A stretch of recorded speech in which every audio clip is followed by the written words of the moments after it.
اعوذ باللہ من الشیطان الرجیم، بسم اللہ الرحمن الرحیم۔ السلام علیکم۔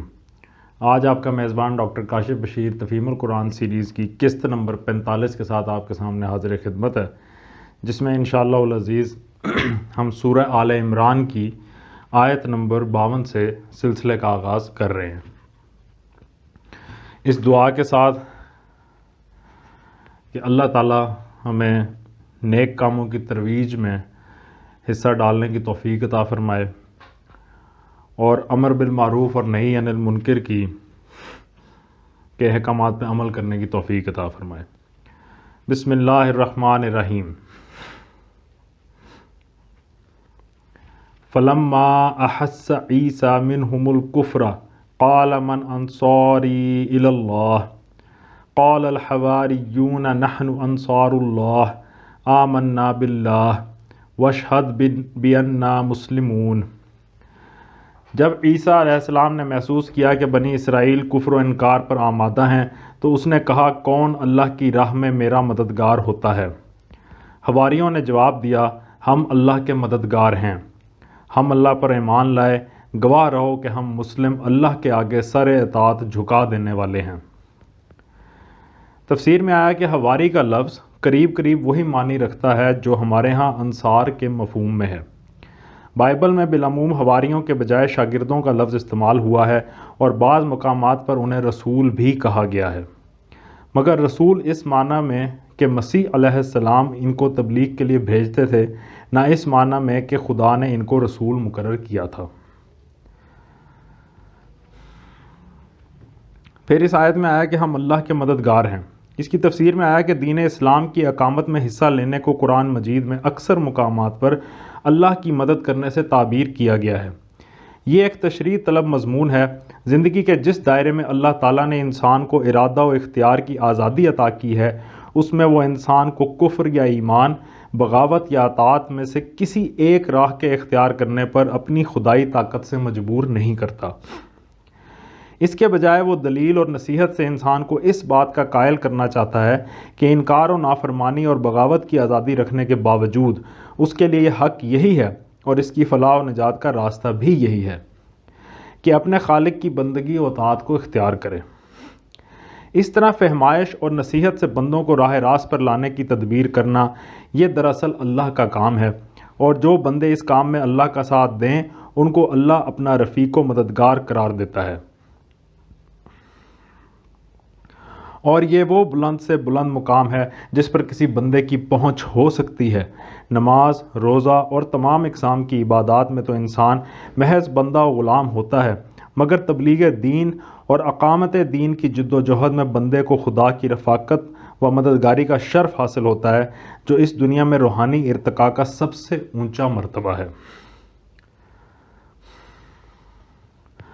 ربنا آمنا بما انزلت واتبعنا الرسول فاکتبنا مع الشاہدین۔ مالک، جو فرمان تو نے نازل کیا ہے ہم نے اسے مان لیا اور رسول کی پیروی قبول کی، ہمارا نام گواہی دینے والوں میں لکھ لے۔ وَمَكَرُوا وَمَكَرَ اللَّهُ وَاللَّهُ خَيْرُ الْمَاكِرِينَ۔ پھر بنی اسرائیل مسیح کے خلاف خفیہ تدبیریں کرنے لگے، جواب میں اللہ نے بھی اپنی خفیہ تدبیر کی، اور ایسی تدبیروں میں اللہ سب سے بڑھ کر ہے۔ اذ قال اللہ یا عیسیٰ انی متوفیک ورافعک الی ومطہرک من الذین کفروا وجاعل الذین اتبعوک فوق الذین کفروا الی یوم القیامہ ثم الی مرجعکم فأحکم بینکم فیما کنتم فیہ تختلفون۔ وہ اللہ کی خفیہ تدبیر ہی تھی جب اس نے کہا کہ اے عیسیٰ، اب میں تجھے واپس لے لوں گا اور تجھ کو اپنی طرف اٹھا لوں گا، اور جنہوں نے تیرا انکار کیا ہے ان سے، یعنی ان کی معیت سے اور ان کے گندے ماحول میں ان کے ساتھ رہنے سے تجھے پاک کر دوں گا، اور تیری پیروی کرنے والوں کو قیامت تک ان لوگوں پر بالادست رکھوں گا جنہوں نے تیرا انکار کیا ہے۔ اس آیت میں آیا کہ اے عیسیٰ اب میں تجھے واپس لے لوں گا۔ اس کی جو تفسیر ہے اس میں آتا ہے کہ اصل میں لفظ متوفی کا استعمال ہوا ہے۔ توفع کے اصلی معنی لینے اور وصول کرنے کے ہیں، روح قبض کرنا اس لفظ کا مجازی استعمال ہے، نہ کہ اصل لغوی معنی۔ یہاں یہ لفظ انگریزی لفظ ٹو ریکال کے معنی میں استعمال ہوا ہے، یعنی کسی عہدیدار کو اس کے منصب سے واپس بلا لینا۔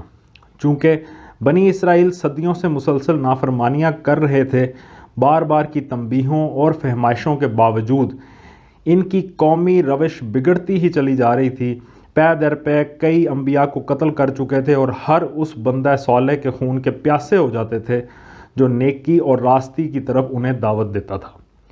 اس لیے اللہ تعالیٰ نے ان پر حجت تمام کرنے اور انہیں ایک آخری موقع دینے کے لیے حضرت عیسیٰ اور حضرت یحییٰ علیہ السلام جیسے دو جلیل القدر پیغمبروں کو بیک وقت مبعوث کیا، جن کے ساتھ مامور من اللہ ہونے کی ایسی کھلی کھلی نشانیاں تھیں کہ ان سے انکار صرف وہی لوگ کر سکتے تھے جو حق و صداقت سے انتہا درجے کا عناد رکھتے ہوں، اور حق کے مقابلے میں جن کی جسارت و بے باکی کی حد پار ہو چکی ہو۔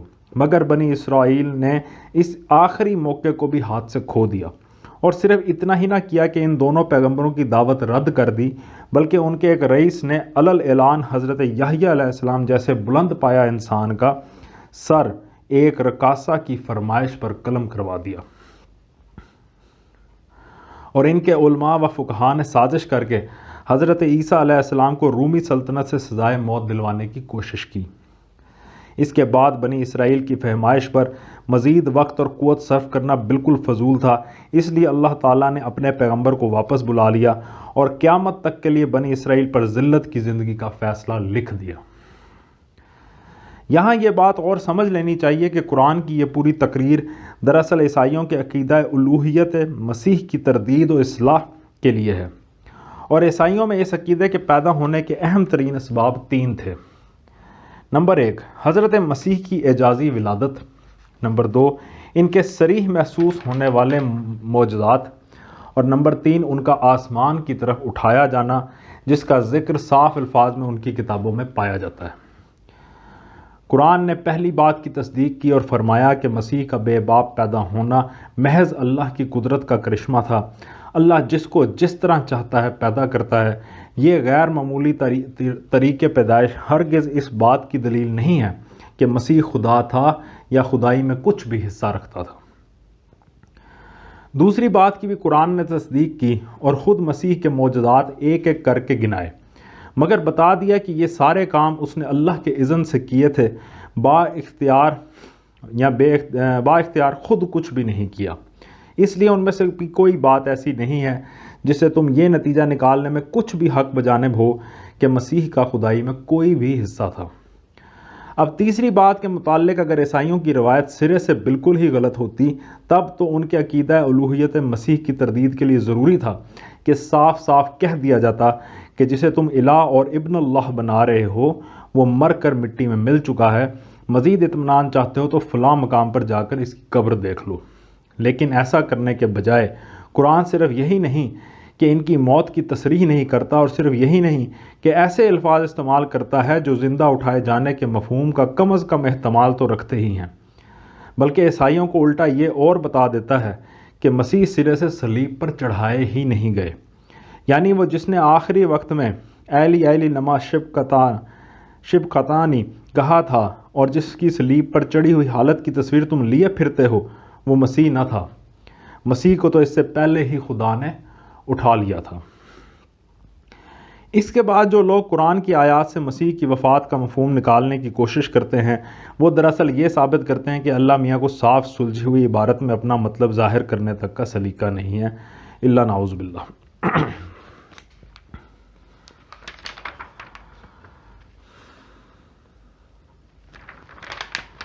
اس کے بعد اس آیت کے اندر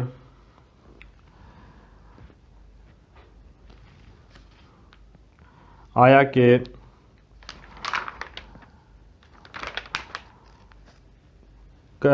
تیری پیروی کرنے والوں کو قیامت تک ان لوگوں پر بالادست رکھوں گا جنہوں نے تیرا انکار کیا۔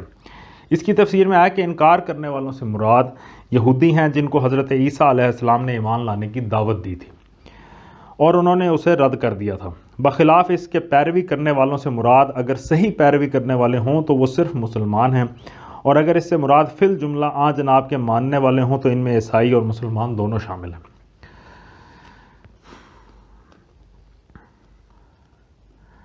فَأَمَّا الَّذِينَ كَفَرُوا فَأُعَذِّبُهُمْ عَذَابًا شَدِيدًا فِي الدُّنْيَا وَالْآخِرَةِ وَمَا لَهُم مِّن نَاصِرِينَ۔ جن لوگوں نے کفر و انکار کی روش اختیار کی ہے انہیں دنیا اور آخرت دونوں میں سخت سزا دوں گا اور وہ کوئی مددگار نہ پائیں گے۔ ترجمہ۔ اس کے بعد اس کی تفسیر میں آتا ہے کہ وہ کوئی مددگار نہ پائیں گے۔ وَأَمَّا الَّذِينَ آمَنُوا وَعَمِلُوا الصَّالِحَاتِ فَيُوَفِّيهِمْ أُجُورَهُمْ وَاللَّهُ لَا يُحِبُّ الظَّالِمِينَ۔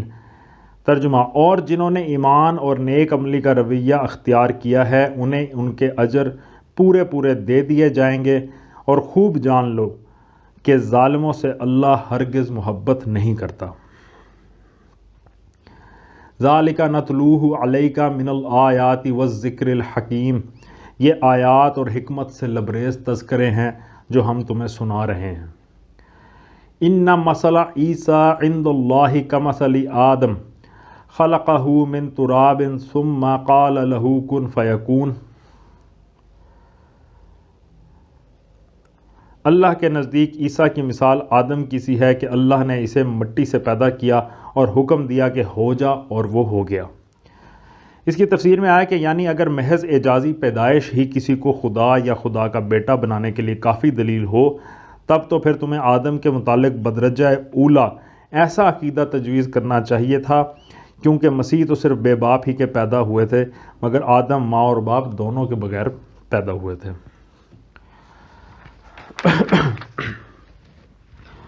الحق من ربک فلا تکن من الممترین۔ یہ اصل حقیقت ہے جو تمہارے رب کی طرف سے بتائی جا رہی ہے، اور تم ان لوگوں میں شامل نہ ہو جو اس میں شک کرتے ہیں۔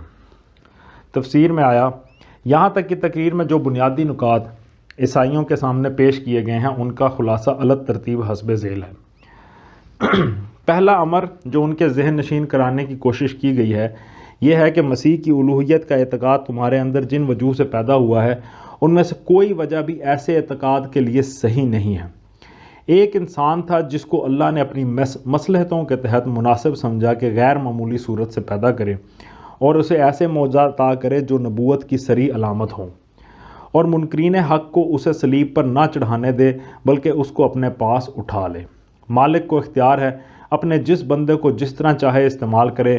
محض اس غیر معمولی برتاؤ کو دیکھ کر یہ نتیجہ نکالنا کیسے صحیح ہو سکتا ہے کہ وہ خود مالک تھا یا مالک کا بیٹا تھا یا ملکیت میں اس کا شریک تھا۔ دوسری اہم بات جو ان کو سمجھائی گئی ہے وہ یہ ہے کہ مسیح جس چیز کی طرف دعوت دینے آئے تھے وہ وہی چیز ہے جس کی طرف محمد صلی اللہ علیہ وآلہ وسلم دعوت دے رہے ہیں۔ دونوں کے مشن میں یکسر منہ کوئی فرق نہیں ہے۔ تیسرا بنیادی نقطہ اس تقریر کا یہ ہے کہ مسیح کے بعد ان کے حواریوں کا مذہب بھی یہی اسلام تھا جو قرآن پیش کر رہا ہے۔ بعد کی عیسائیت نہ اس تعلیم پر قائم رہی جو مسیح علیہ السلام نے دی تھی، اور نہ اس مذہب کے پیرو رہی جس کا اتباع مسیح کے حواری کرتے تھے۔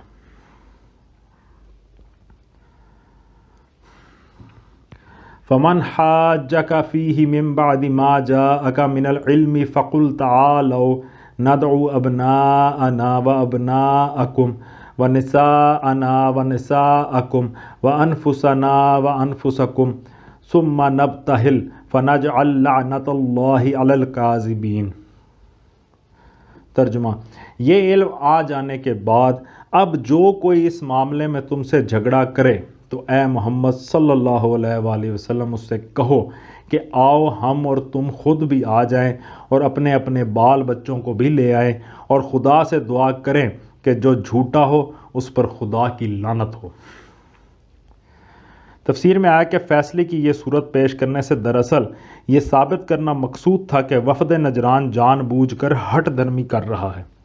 اوپر کی تقریر میں جو باتیں بیان کی گئی ہیں ان میں سے کسی کا جواب بھی ان لوگوں کے پاس نہ تھا۔ مسیحیت کہ مختلف عقائد میں سے کسی کے حق میں بھی وہ خود اپنی کتب مقدسہ کی ایسی سند نہ پاتے تھے جس کی بنا پر کامل یقین کے ساتھ یہ دعویٰ کر سکتے کہ ان کا عقیدہ امر واقعہ کے عین مطابق ہے اور حقیقت اس کے خلاف ہرگز نہیں ہے۔ پھر نبی صلی اللہ علیہ وآلہ وسلم کی سیرت، آپ کی تعلیم اور آپ کے کارناموں کو دیکھ کر اکثر اہل وفد اپنے دلوں میں آپ کی نبوت کے قائل بھی ہو گئے تھے یا کم از کم اپنے انکار میں متزلزل ہو چکے تھے۔ اس لیے جب ان سے کہا گیا کہ اچھا اگر تمہیں اپنے عقیدے کی صداقت کا پورا یقین ہے تو آؤ ہمارے مقابلے میں دعا کرو کہ جو جھوٹا ہو اس پر خدا کی لعنت ہو، تو ان میں سے کوئی بھی اس کے مقابلے کے لیے تیار نہ ہوا۔ اس طرح یہ بات تمام عرب کے سامنے کھل گئی کہ نجرانی مسیحیت کے پیشوا اور پادری جن کا تقدس کا سکہ دور دور تک رواں ہے، دراصل ایسے عقائد کا اتباع کر رہے ہیں جن کی صداقت پر خود انہیں کامل اعتماد نہیں ہے۔ إِنَّ هَذَا لَهُوَ الْقَصَصُ الْحَقُّ وَمَا مِنْ إِلَٰهٍ إِلَّا اللَّهُ وَإِنَّ اللَّهَ لَهُوَ الْعَزِيزُ الْحَكِيمُ۔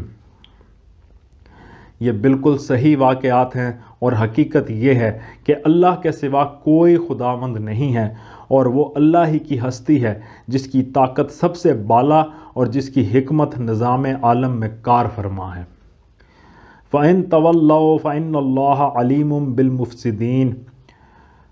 پس اگر یہ لوگ اس شرط پر مقابلے میں آنے سے منہ موڑیں تو ان کا مفسد ہونا صاف کھل جائے گا اور اللہ تو مفسدوں کے حال سے واقف ہی ہے۔ صدق اللہ العلی العظیم۔ اللہ تعالیٰ کا لاکھ لاکھ شکر ہے جی، آج ہم نے سورہ آل عمران کی آیت نمبر 63 تک کا ترجمہ اور تفسیر پہ غور کرنے کی کوشش کی ہے۔